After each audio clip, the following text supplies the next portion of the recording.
जी, अपना नाम बताएं और मेरा नाम प्रेम प्रकाश सिंह यादव है। आज ये किस तरह का प्रेस वार्ता रखा गया है? हम लोग आज यहाँ पर जातिगत जनगणना के सवाल पर यहाँ पर इकट्ठा हुए हैं। 1931 से आज तक, 1931 के बाद आज तक जो भी जनगणना होती है उसमें पिछड़ों की अलग से गणना नहीं होती है और हर 10 साल पर सरकारें कोई न कोई बहाना बना करके, कोई न कोई दूसरा मुद्दा ला करके जातिगत जनगणना, पिछड़ों की जातिगत जनगणना का मुद्दा टाल देती है। उसके पीछे सरकार की मंशा ये होती है कि अगर पिछड़ों को उनकी संख्या का, उनकी ताकत का एहसास हो जाएगा तो अपना कार्यपालिका, व्यवस्थापिका, न्यायपालिका, मीडिया और जो भी उनके लिए योजनाएं, रोजगार हैं, उन सारी चीज़ों पे, उन सारी जगहों पर अपना जो है हक, अपना हिस्सा मांगेंगे, अपना प्रतिनिधित्व मांगेंगे। तो सरकार ये चाहती है कि पिछड़ों को, उनको संख्या का, उनकी ताकत का एहसास ना हो और वो मानसिक गुलाम बने रहें। इसी मसले को लेकर के आज हम लोग यहाँ पे जनसंवाद कर रहे हैं और हम लोग 7 तारीख को एक ज्ञापन सरकार को देंगे और 9 अगस्त को इस कार्यक्रम का आगाज़ करेंगे।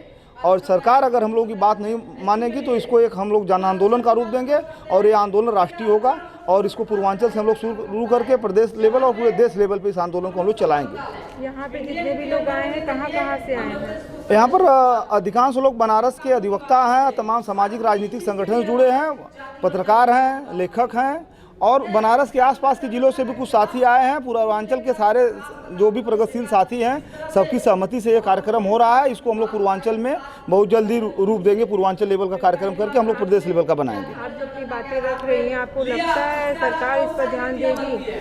हमें पूरा विश्वास है कि अगर हम ताकत का निर्माण कर पाए तो सरकार हमारी बात को मानेगी। जिस तरह से सरकार के इस दमन के दौर में SC/ST का मसला 2018 में हल हुआ, इसके बाद CA NRC पे सरकार बैकफुट पे गई, नीट के मसले पे सरकार ने हमारे मुद्दों को माना।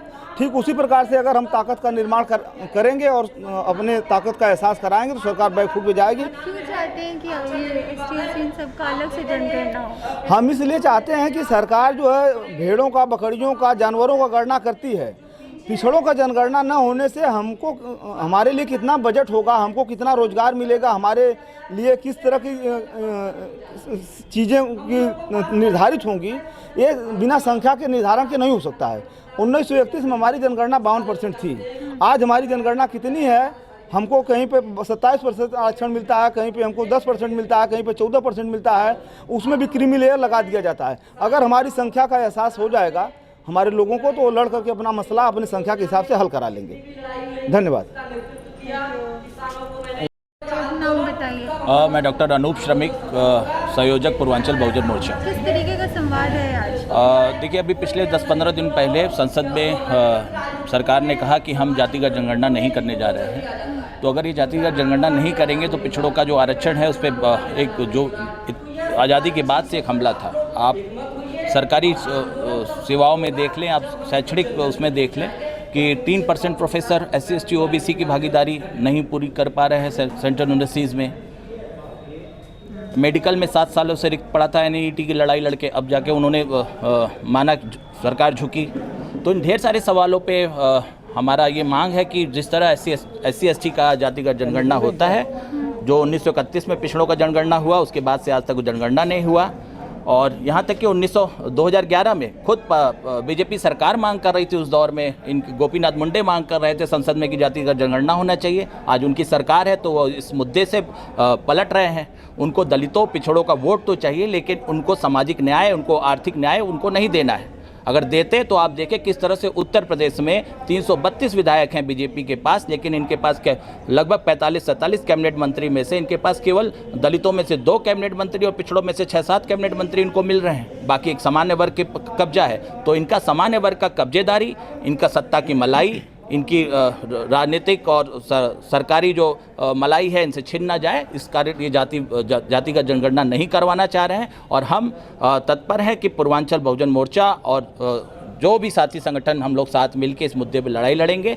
7 तारीख को मंडल कमीशन का दिन है, उस दिन हम शासन प्रशासन यानी राज्यपाल को, प्रधानमंत्री को, राष्ट्रपति को ज्ञापन सौंपेंगे और 9 अगस्त क्रांति दिवस से लेके हम 50 दिन का एक अभियान चलाने जा रहे हैं, जो उत्तर प्रदेश, खासकर पूर्वांचल के हर जिले और उनके कस्बे तक जाएंगे, ब्लॉक तक जाएंगे और उस आंदोलनों को जनता के बीच रखेंगे और सरकार की कथनी करनी को उनके सामने लेके आएंगे। धन्यवाद।